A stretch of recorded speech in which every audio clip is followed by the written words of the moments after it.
25조에 있어서 피치료 가무자의 처우에 대해서 이랑 치료 가무 시설의 장은 피치료 가무자의 건강한 생활이 보장될 수 있도록 쾌적하고 위생적인 시설 갖추고 의료 충고 그 밖에 필요한 물품을 무료로 제공해야 한다. 이런 의미예요. 그러니까 어떤 이 치료 가무 시설에서 수용 치료해주는 어떤 비용을 징수하는 것은 아니다 하는 거예요. 교정시설에서 형 집행할 때하고 똑같이 국가에서 필요한 것을 지급하도록 규정을 거두고 있다. 자, 그런 의미죠. 그리고 이 항에 있어서 피치료 가무자에 대한 의료적인 처우는 정신병원에 준하여 의사의 그 조치에 따르도록 해야 된다. 그리고 피치료 가무 시설의 장은 피치료 가무자의 사회복귀에 도움이 될 수 있도록 치료 개선 그 정도에 따라서 점진적으로 개방적이고 완화된 그 처우를 해야 된다 하는 건, 그래서 단계적 처우를 의무적으로 실시하도록 규정하고 있다 하는 건. 자, 25조에 있어서 치료 가무 청구인의 그 처우. 자, 여기서도 이 처벌하고 다른 의미로 처우, 치료한다는 뜻의 처우라는 용어를 쓰고 있죠. 이랑 피치료 가무 청구인은 피치료 가무자와 구분하여 청구인, 이것은 뭐예요? 아까 말했듯이 아직 치료 감호에 대해서 판결이 내려지기 전이죠. 피치료 감호 청구인은 형사 절차로 보면 미결 상태에 있는 사람이야. 미결 수용자에 해당하는 것이 이 피치료 감호 청구인이다 하는 것을 이해하면서, 그리고 아까 말했듯이 완전히 판결로서 선고가 이루어진 이후부터는 그 사람은 피치료 감호자가 되는 거죠. 교정시설을 하게 되면 수형자로 바뀌는 거야. 피치료 감호 청구인은 미결 수용자고. 자, 그래서 이런 미결과 확정된 사람을 같이 한 방에서 이렇게 수용해서는 안 되겠죠. 그래서 그건 너무 당연한 내용이야. 그래서 피치료 감호 청구인은 피치료 감호자와 구분해서 수용해야 한다 하는 건 반드시 의무적으로 구분해서 수용해야 돼요. 그리고 이 구분하여 수용한다라고 돼 있지 분리하여 수용한다가 아니죠. 그래서 교정직 공부한 사람들은 분리 수용하고 구분 수용이 다르다는 것까지 파악하고 있죠. 자, 그래서 구분하여 수용한다 이지 분리하여 수용한다가 아니라는 거. 자, 그것까지 파악하도록 하고, 다만 다음 각호의 어느 하나에 해당하는 경우에는 피치료 감호 청구인을 피치료 감호자와 같은 치료 감호 시설에 수용할 수 있다. 완전히 그냥 시설을 다르게 분리시키는 거, 이것이 구분 수용이죠. 그리고 한 시설 내에서 일정한 경계만 이렇게 구분하는 것이 분리 수용이에요. 그래서 현행법에 있어서는 구분 수용하고 분리 수용을 구분하고 있죠. 자, 그래서 그 점을 좀 이해하도록 하고요. 반드시 구분 수용해야 한다는 것은 아니라는 거. 자, 그 정도로만 알아두시면 돼요. 그리고 25조의 3, 격리 등의 제한 금지. 이랑 치료 감호 시설의 장은 피치료 감호자 및 피치료 감호 청구인이 다음 각호의 어느 하나에 해당하는 경우가 아니면은 피치료 감호자 등에 대한 격리 또는 묶는 등의 신체적인 제한을 할 수 없다. 그래서 격리 또는 묶는 등의 신체적인 제한을 절대로 할 수 없는 것은 아니야. 격리 또는 묶는 등의 신체적인 제한을 할 수 있는 것은 다음 각호에 해당하는 경우에만 할 수 있다 하는 거. 자, 그 점을 이해하면서, 다만 피치료 감호자의 신체를 묶는 등의로 직접적인 거 제한하는 경우에는 더욱더 엄격히 제한을 해가지고 제1호 경우에 한해서만 묶어가지고 처우할 수 있다 하는 거죠. 자신이나 다른 사람을 위험에 이르게 할 가능성이 뚜렷하게 높고 신체 제한 외의 방법으로 그 위험을 회피하는 것이 뚜렷하게 곤란하다고 판단하는 경우에는 묶어가지고 처우할 수 있다 하는 것. 그리고 이 1호와 2호, 3호는 격리해서 처우할 수 있는 요건이다 하는 것. 중대한 범법행위 또는 규율 위반 행위를 한 경우나 수용질서를 문란케 하는 중대한 행위를 한 경우에는 격리 등의 방법으로 신체적인 제한을 할 수 있다 하는 거. 그렇지만 이렇게 포승으로 묶는 등의 그 신체적인 제한의 경우에는 자신이나 다른 사람을 유해에 이르게 할 가능성이 뚜렷하게 높고, 신체적인 제한 외에 다른 방법은 그 위험을 회피하는 것이 뚜렷하게 곤란하다고 판단하는 경우는 만 할 수 있다는 것. 자, 그래서 그 전까지는 알아두실 필요가 있어요. 자, 이것도 아직까지는 출제되지 않았지만 새롭게 출제될 조문이에요. 25조의 3. 그리고 뭐 2항, 3항, 4항 이런 것 가지고 정답 지문으로 할 가능성은 그렇게 높지가 않으니까 이해하면서 봐두시도록 하고요. 그 다음에 시행령 7조의 3 격리 등의 제한 등의 그 금지, 치료보험 시설의 장은 피치료 감호자 및 피치료 감호 청구인에게 격리 또는 묶는 등의 신체적인 제한을 하려면은 다음 각호의 어느 하나에 해당하는 방법으로 해야 한다. 그래서 이 격리 등의 그 보호 조치, 보호복 또는 억제들을 이용한 그 보호 조치, 이런 것들은 보호기간은 2항에서 정답 지문으로 출제할 가능성이 많아요. 보호기간은 15일 이내로 한다. 15일 기억하도록 하고, 다만 치료감호 시설의 장은 다음 각호의 구분에 따라서 의사의 지시에 따라서 특히 계속하여 보호할 필요가 있다고 인정한 경우는 연장할 수는 있다.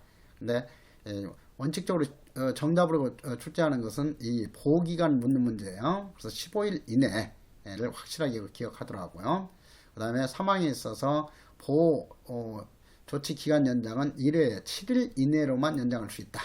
그리고 보호 조치 기간은 계속해서 30일을 초과할 수 없다. 자, 2항까지는 기억하도록 하고요. 2항이 아니죠. 2항 3항까지는 기억하도록 하고, 그리고 4항 1항 제2호에 따른 그 보호 조치 기간은 24시간 이내로 한다 하는 건 24시간. 그래서 이 보호복이나 억제들을 이용해 가지고 이렇게 뭐 보호복 같은 경우는 갑옷처럼 입혀 놓으면은 이렇게 뭐 쉽게 움직이지 못하는 그런 복장이죠. 그래서 이것은 24시간 이내로만 해야 된다. 위험하기 때문에. 자, 그래서 그 정도까지는 기억하도록 하고, 자, 26조도 별표 하나 하고, 치료감호 시설의 장은 수용질서 유지나 치료를 위하여 필요한 경우 외에 피치료감호자 등의 면회, 편지, 수수, 수신, 발신, 전화통화 등을 보장해야 된다. 그래서 이런 면회나 편지, 수신, 발신, 편지 주고받는 것, 전화통화에 대해서 보장하는 것이 원칙이지만 예외적으로 보장하지 않을 수 있는 사유는 두 가지죠. 수용질서 유지를 위해서 필요한 경우에도 보장하지 않을 수 있고, 그래서 치료 조치를 위해서 치료를 위하여 필요한 경우에도 보장하지 않을 수 있어요. 자, 이것도 그래서 어떤 형태의 문제가 만들어질 수 있겠어요. 치료감호 시설의 장은 수용질서 유지에 필요한 경우 외에는 이 면회, 편지, 수발신, 전화통화 등을 보장해야 된다면 그것도 X야. 그렇죠? 수용질서 유지에 필요한 경우 외에 해버리면 치료를 위해서 필요한 경우에 또 반드시 보장해야 되는 것이 되어버리죠. 자, 그래서 그런 점을 좀 주의하도록 해라. 그래서 항상 그 외에 이렇게 해가지고 그 조문 출제할 때는 몇 가지 사항이 예외 사항인지 이걸 좀 파악을 해야 돼. 그래서 다시 한번 치료감호 시설의 장은 치료를 위해서 필요한 경우 외에는 면회, 편지, 수, 발신, 전화통화를 보장해야 된다 하는 것도 X라는 것. 자, 이렇게 해버리면 치료를 위해서 필요한 경우 외에 해버리면 수용질서 유지를 위해서 필요한 경우에도 반드시 보장해야 되는 것이 되기 때문에 그래서 틀린 선지가 되는 거예요. 자, 그래서 26조도 별표 해가지고 확실하게 이해를 하도록 하세요. 자, 27조도 별표 하나 하고, 텔레비전 시청, 피치료 감호자 등의 텔레비전 시청, 라디오 청취, 신문, 도서의 열람은 일과 시간과 취침 시간을 제외하고는, 여기에서도 제외하는 것 사유가 두 가지야. 일과 시간에도 이렇게 텔레비 계속 보도록 이렇게 보장할 수 없잖아요. 취침 시간에도 다른 사람 다 자는데 이렇게 TV 시청하도록 보장할 수는 없죠. 자, 그래서 일과 시간이나 취침 시간 등을 제외하고는 이런 TV 시청이나 라디오 청취, 신문, 도서 열람을 보장하도록 하고 있다 하는 건, 보장할 수 있다가 아니야 보장한다죠. 자유롭게 보장된다. 그러니까 반드시 취침 시간이나 일과 시간을 제외하고는 자유롭게 보장해야 된다 하는 거. 자, 그리고 28조 보시면 치료감호 시설의 장은 피치료감호자 등이 치료감호 시설에서 치료하기 곤란한 질병이 걸린 때는 외부 의료기관에서 치료받게 할 수도 있다 하는 거죠. 뭐 대형 종합병원이라든가 이런 데서 치료받게 할 필요가 있으니까. 그래서 이것도 의무적으로 치료받게 해야 된다는 것은 아니라는 것. 그 점 주의하고. 그리고 이양 치료감호 시설의 장은 본인이나 보호자 등이 더욱더 큰 뭐 종합병원 이런 데서 치료받기를 원하는 경우에는 그 비용 자기들이 직접 그 비용 부담해가 치료받기를 원하는 경우에는 이를 허가해야 한다는 아니죠. 허가할 수 있다죠. 뭐 도주할 수 있다든가 이런 경우에는 허가해서는 안 되기 때문에 허가해야 한다 하면 안 돼. 자, 그래서 본인이나 보호자 등이 직접 비용을 부담하여 치료받기를 원하는 경우에는 허가할 수 없다가 아니라 허가할 수는 있다 하는 거. 자, 29조도 별표 2개 하고요. 근로보상금. 교정시설에서는 작업장려금을 지급할 수 있다라고만 규정하고 있죠. 그러니까 지급해도 되고 지급하지 않을 수도 있는 거야. 지급할 수 있다니까.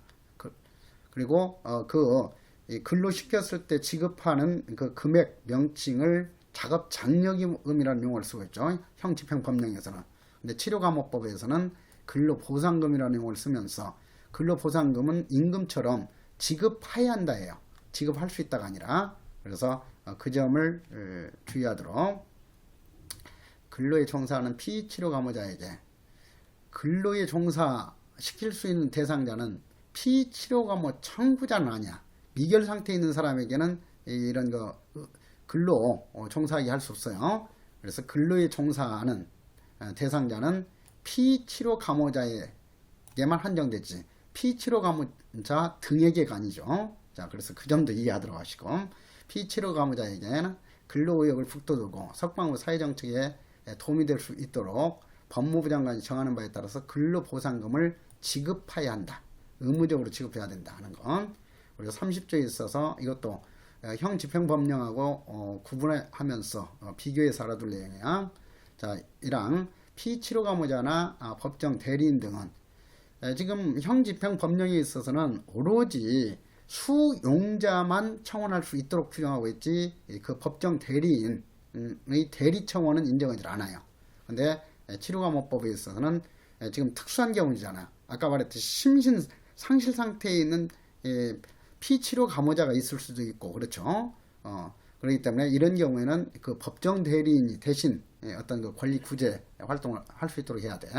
자, 그래서 그런 점을 감안해서 피치료 감호자뿐만 아니라 또는 법정 대리인도 법무부 장관에게 피치료 감호자의 처우 개선에 관한 청원까지 할 수 있어요. 그래서 형집행법령에서는 처우에 불복이 있는 경우에 한해서만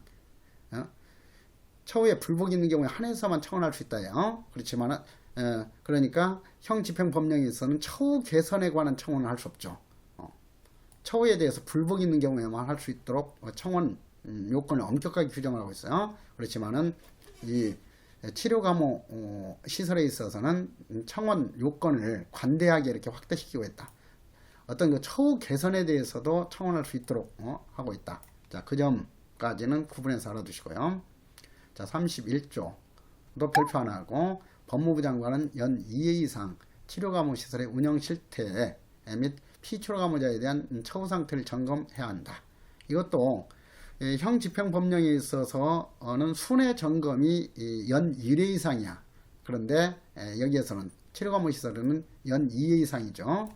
자, 그래서 그런 점을 구분하도록 하고, 보호직 같은 경우는 지금 뭐 형집행법령까지는 뭐 신경 안 써도 돼요. 여기에 있는 내용만 확실히 알아두면 되고, 교정직 같은 경우는 반드시 그 형집행법령의 내용하고 대비시키면서 구분을 해야 된다 하는 거.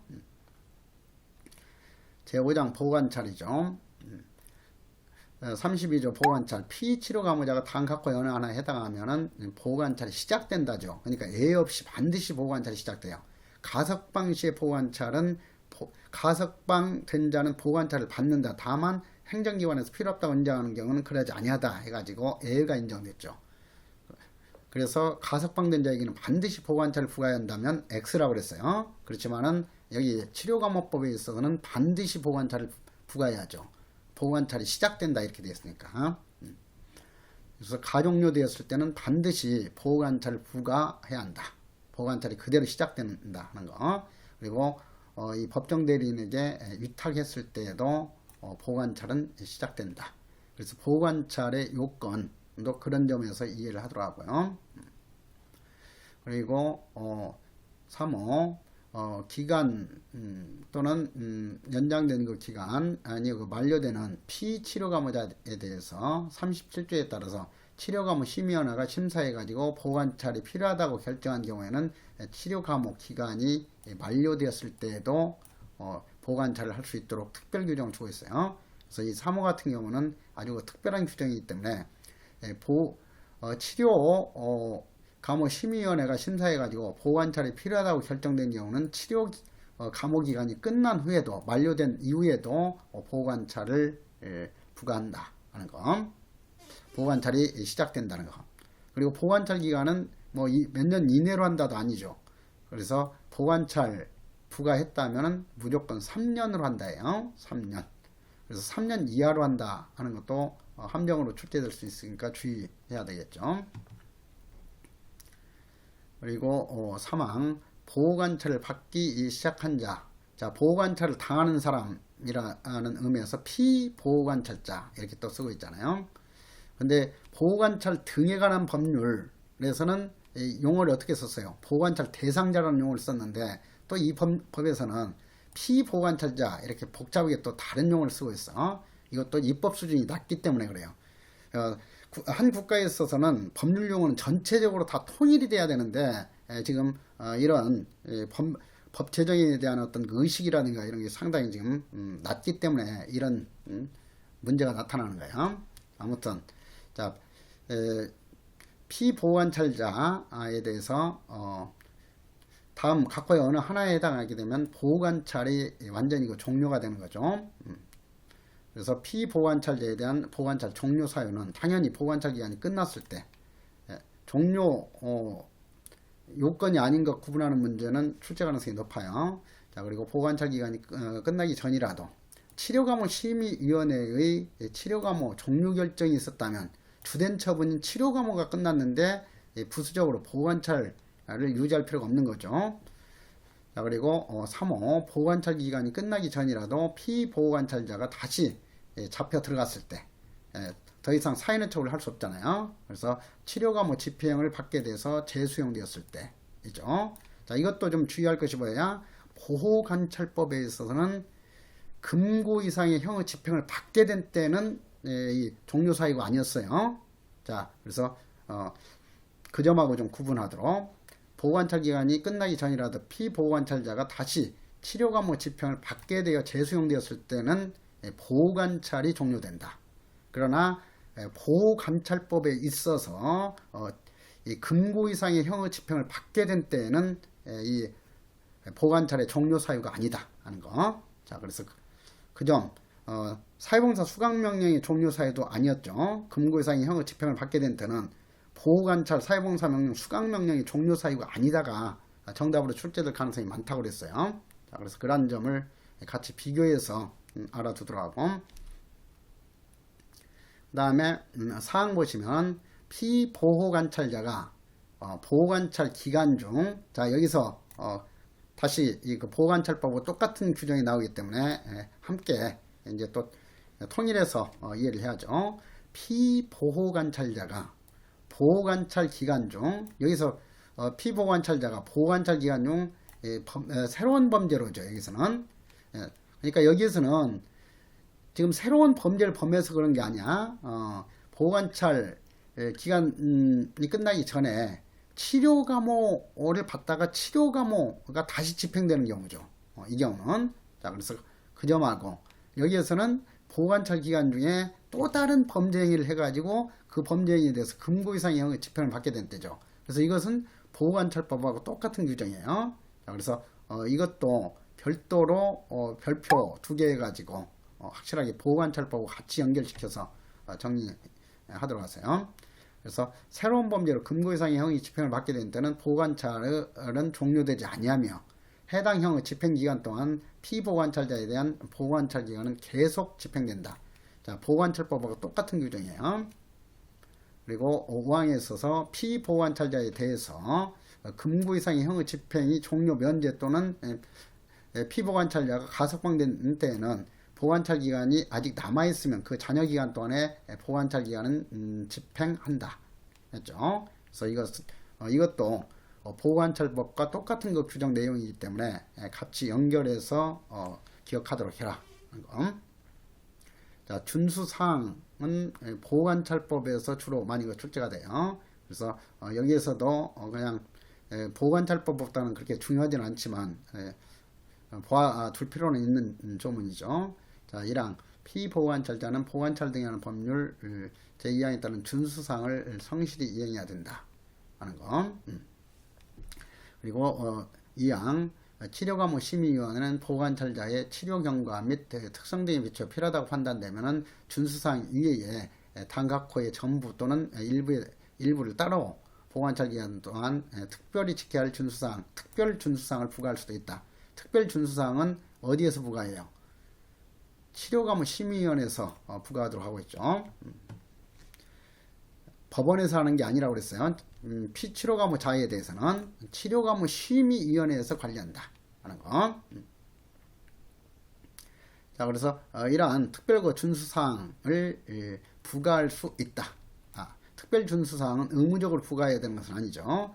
일반 준수사항의 경우에는 의무적으로 준수하도록 해야죠. 그래서 그런 점을 좀 이해를 하도록 하고요. 뭐 33조에 있어서 뭐 유치기간의 유치기간 등에 대해서도 이것도 그렇게 이 법률에서는 출제 가능성이 높은 내용들은 아니니까 명확하게 뭐 암기할 필요까지는 없겠어요. 자, 그 다음에 34조로 넘어가요.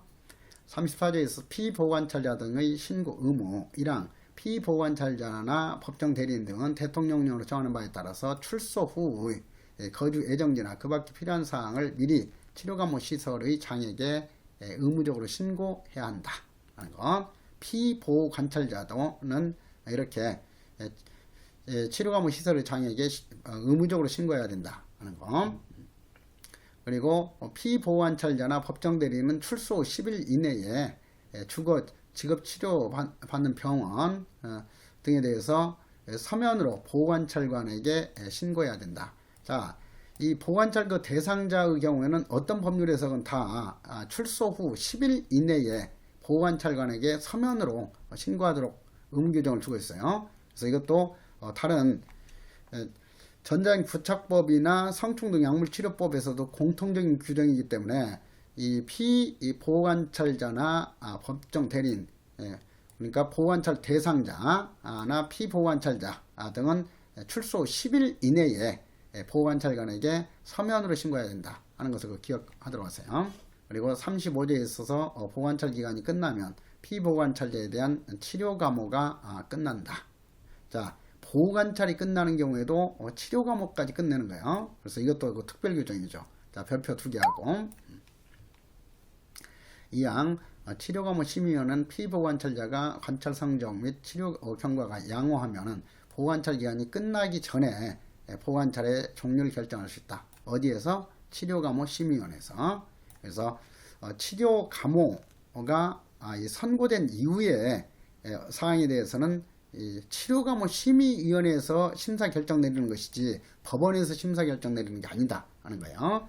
그래서 이 치료감호는 더 좀 심도 있게 설명하면은 선고 단계에서는 사법처분이지만 관리 단계에서는 행정처분으로 관리가 된다. 이렇게 이해가 되는 거예요. 36조 가족력 취소와 치료감호의 재집행.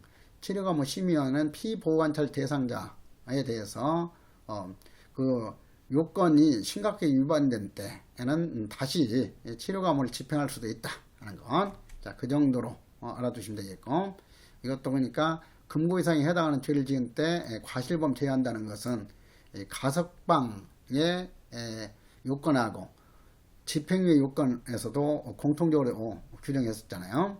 과실범은 제외한다 하는 거. 그 그 다음에 제 5장의 치료감호시설 출소자의 그 치료 관리, 이것은 출제 가능성이 그다지 높지가 않아요. 그래서 가볍게 뭐 의뢰 진료 규정을 두고 있다라든가 이런 정도로 좀 봐두시면 되겠고, 그 다음에 제 6장 치료감호 심의위원회에 대해서는 출제 가능성이 높죠. 그래서 이것도 별표 2개 하고, 치료감호 심의위원회는 1항 치료감호 및 보호관찰의 관리와 집행에 관한 사항을 심사 결정하기 위하여 법무부에 치료감호 심의위원회를 둔다. 법무부에 두도록 하고 있죠.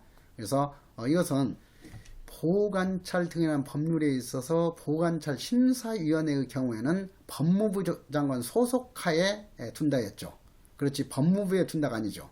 그래서 이것도 제대로 출제할 줄 아는 거 교수라면은 보호관찰법에서 보호관찰 심사위원회는 법무부에 둔다 이렇게 바꾸는 함정이 출제될 수 있어요. 그래서 그 부분을 비교해서 구분하도록 하세요. 그러니까 치료감호 심의위원회는 법무부에 딱 하나 있어, 하나. 그런데 보호관찰 등에 관한 법률에 있어서 보호관찰 심사위원회는 고등검찰청 소재지마다 이렇게 두도록 돼 있잖아요. 그래서 그 점을 확실하게 구분하고, 그 다음에 보호관찰소의 경우는 전국 약 50여 개가 있다고 그랬죠. 전국에. 그래서 그런 점을 이렇게 다시 한번 비교하면서 헷갈리지 않도록 하고, 자, 치료감호 심의위원회는 법률가와 의사 자격이 있는 사람으로 구성된다. 이렇게 이해를 하시면 돼요. 그래서 판사, 검사, 법무부 고위 공무원단에 속하는 일반직 공무원 또는 변호사 자격이 있는 6명 이내 위원과 법률가 자격이 있는 6명 이내와 그리고 전문의 자격이 있는 3명 이내 위원으로 구성한다. 자, 이 구성 인원 가지고 출제 잘하죠. 그래서 이 6명 전문의 자격이 있는 6명 이내가 위원이 아니에요. 그래서 이 6명하고 3명도 헷갈리지 않도록 정확하게 기억하시고, 인회위원으로 구성하고 위원장은 법무부 장관이 아니라 차관이 된다죠. 그래서 중앙위원회는 원칙적으로 법무부 차관이야. 형 집행법령에 있어서 가석방 심사위원회도 법무부에 두도록 하고 있고, 그 가석방 심사위원회 위원장도 역시 법무부 차관이었죠. 자, 그래서 그 점 법무부 장관으로 바꾸는 함정 주의하도록 하고요. 그리고 치료감호 심의위원회의 심사 결정 업무, 뭐 이송에 관한 사항, 그리고 아까 살펴봤듯이 치료의 위탁, 가정료 취소와 치료감호 종료 여부에 관한 사항 6개월마다 심사 결정하도록 하고 있었죠. 그리고 피보호관찰자에 대한 준수사항 부과 및 준수사항 전부 또는 일부 추가 변경 또는 삭제에 관한 사항 등, 그리고 피치료감호자에 대한 치료감호 기간 만료 시 보호관찰 개시에 관한 사항. 자, 그래서 치료감호 기간 만료 후에도 보호관찰은 개시할 수 있다 했던 그 조항과 연결되는 내용이죠. 그리고 사항 치료감호 심의위원회는 전문적인 학식과 덕망 있는 자 중에서 위원장의 제청으로 법무부 장관이 위촉하는 자문위원을 둔다가 아니죠. 둘 수 있다예요. 자문위원은. 그리고 치료감호 심의위원회 위원 중에 공무원이 아닌 사람에 대해서도 이 뇌물죄 등을 이거 적용할 때는 공무원으로 본다는 의제 규정이죠. 공무원 의제 규정. 자, 그런 점을 이해하고, 그리고 치료감호 심의위원회 구성 같은 경우는 시행령까지도 출제가 될 수 있으니까 위원회 위원은 위원장의 제청으로 법무부 차관이 임명하는 것이 아니라 법무부 장관이 임명권자죠. 그러니까 기관장은 차관이 아니에요. 어떤 그 법률적인 거 결정을 하려면 그 기관의 장이 해야죠. 자, 그래서 마찬가지야. 여기서도 그 위원회 위원은 위원장인 법무부 차관이 하는 것이 아니라 위원장의 이 제청으로 법무부 장관이 임명하거나 유촉한다는 거. 그리고 공무원이 아닌 위원의 임기는 3년으로 한다죠. 그래서 형집행법령에 있어서는 대부분의 임기가 2년으로 한다 했어요. 그런데 치료감호 심의위원회에서의 위원 임기는 2년이 아니라 3년으로 한다. 자, 이것도 특별한 내용이니까 확실히 구분해서 기억하도록 하고요.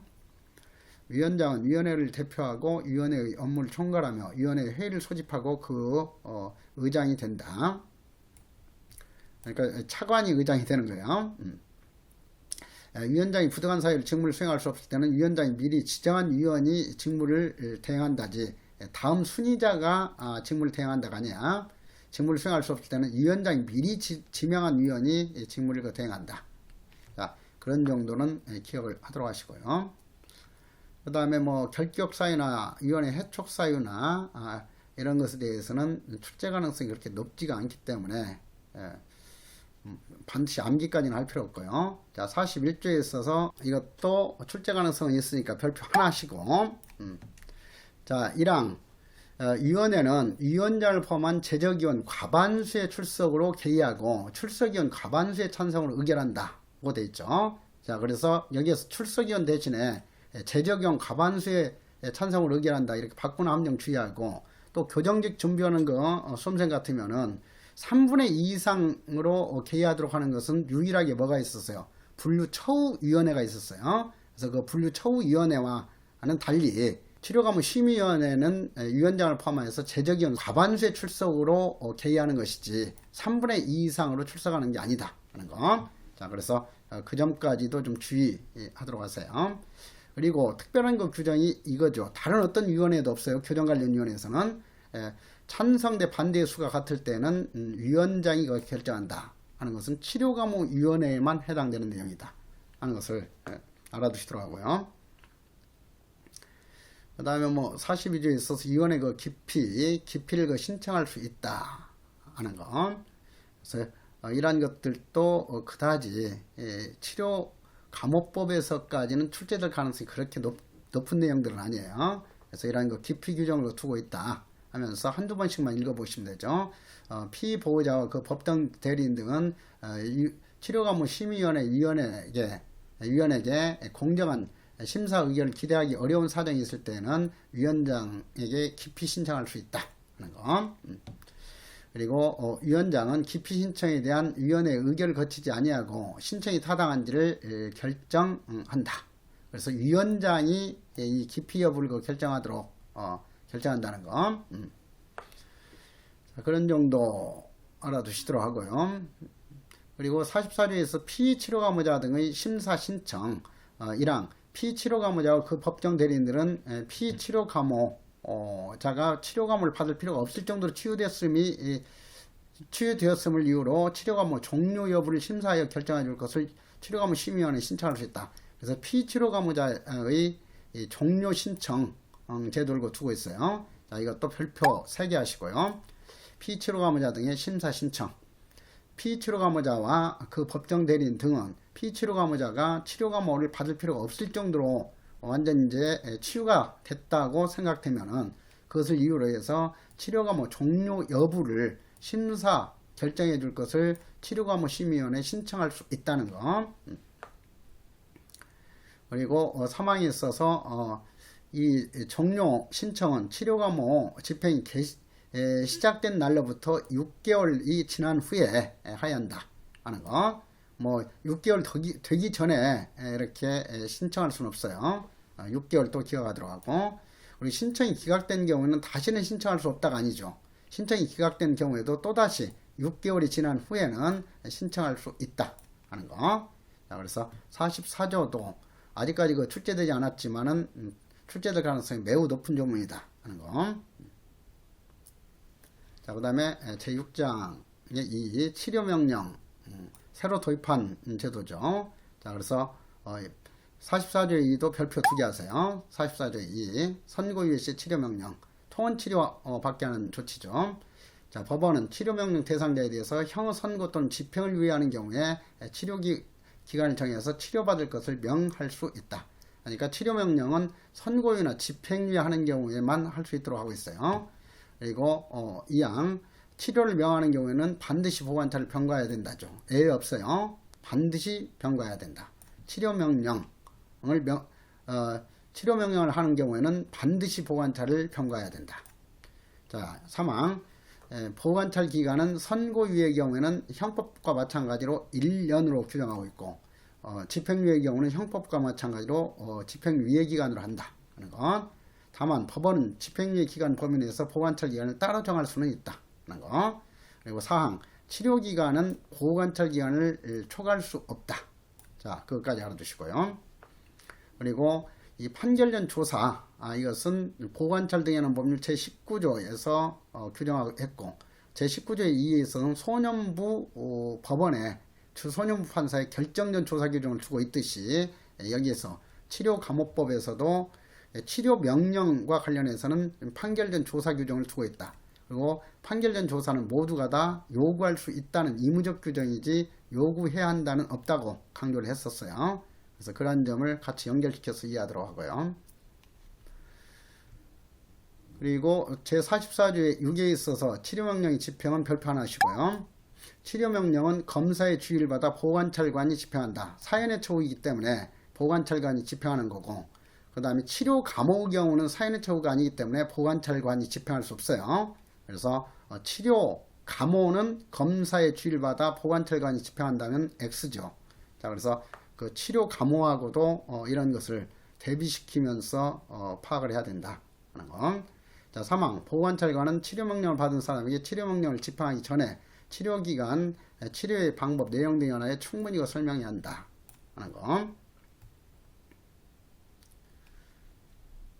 44조의 7에 있어서 법무부 장관은 치료명령을 받은 사람의 치료를 위하여 치료기간을 지정할 수는 있다. 의무적으로 지정해야 되는 것은 아니에요. 그래서 그러한 점을 이용하고.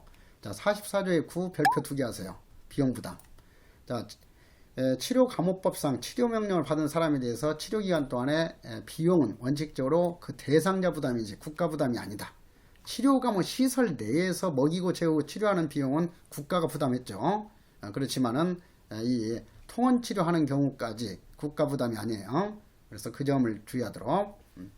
치료 명령은 원칙적으로 대상자가 비용 부담하고, 치료 감호는 피치료 감호자가 비용 부담하는 게 아니에요. 그래서 그 점.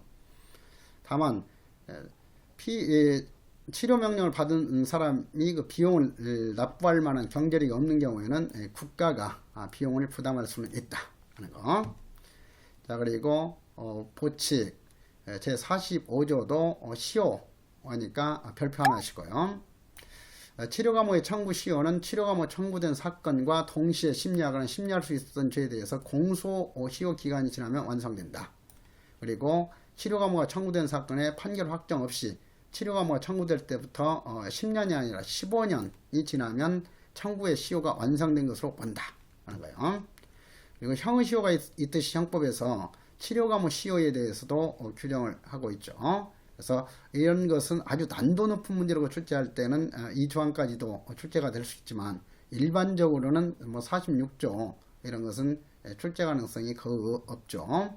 자, 그래서 그런 정도로 감안하면서 공부를 하시도록 하세요. 그래서 내가 별표하면서 출제 가능성이 매우 높다는 그 조문들 확실하게 어떻게 그 변형시켜도 틀리지 않을 것 같으면 그 다음 또 다른 거 별표하지 않는 조문까지 기억하는 거야. 그런데 별표한 조문들이 확실하게 기억하지도 못하면서 이런 거 똑같이 다른 거 조문들까지 이렇게 기억하려고 하는 것은 실패할 가능성을 높이는 거 시험 준비 방법이에요. 그래서 그런 점들은 항상 좀 잘 이렇게 구분해 가지고 단계적으로 학습하는 훈련을 해 나가도록 하세요. 그리고 48조에 있어서 2항 정도는 기억하도록 하시고요. 치료감호 집행이 종료되거나 면제된 자가 자격정지 이상의 형의 치료감호를 선고받지 않냐고 10년 지났을 때는 그 재판이 실효된 것으로 한다 하는 거. 그래서 2항은 별표 하나 하고, 49조도 이해를 하면 되겠죠. 치료감호 기간은 치료감호가 집행된 날로부터 기산하는 거지 다음 날로부터 기산하는 게 아니다 하는 건. 자, 그 점을 알아두시면 되겠고, 50조 군법 적용자에 대해서도 이 법이 적용되는 것이 아니라 군 치료감호 심의위원회를 두 가지고 별도로 관리하도록 하고 있다 하는 거. 그래서 이러한 뭐 기부금품의 접수라든가 이런 것을 한 번 정도만 읽어두시면 되겠고요. 자, 이렇게 해서 또 매년 출제가 되고 있는 치료감호법까지 정리가 끝났어요.